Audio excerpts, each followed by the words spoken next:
qisadan waa qiso dhab ah oo ku dhacday gabar ku nool qaxootiga iyo wiil isla mar ahaantaa asigana ku nool qurbaha. waxaa soodkeeda suuban halkan idinkugu soo gaarsinaysa abwaanad aan inaba caadi ahayn oo farta ka xiran.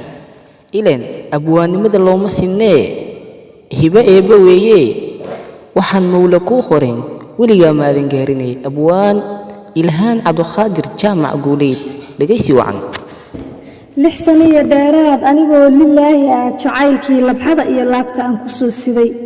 Los Angeles qof iga jira oo maqan nudkiisii waxaan laamadoodoon ludi waaya jiifkaba.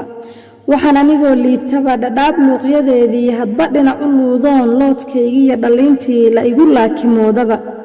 waxaan teelka laasimo oon luuqdii codkiisii sida laasas caana ah ku ladaabsho ruuxdaba. lahashada kalgacalkiiyo wuxuu leebka caashaqa laxaw igu siyaadshoon liqi waayey oontaba. markuu laaci ii baxay ii iftiimay leebkii soo ruux lugooyo ah leegada ma soo korin. soo dhiishaan lulaayeen islahaa ka laas iyo lama laabin buuggii oo ma liigin xaajadii. soo jacayl laxaadsaday liiqa sare wadnaha degay lafaha iga dhaawacay luqunta iima uu gelin. laylihii cilmiya qays midka luxudka dhigay ee laydhaan u qoonsaday soo loolan lama gelin.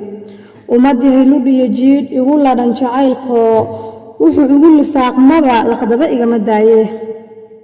liisaankayga maqashee inaan talo ladnaan loon ku liibaana keentaan iyo inaan isloogoon looli aan iska raarido labaday maraysaa.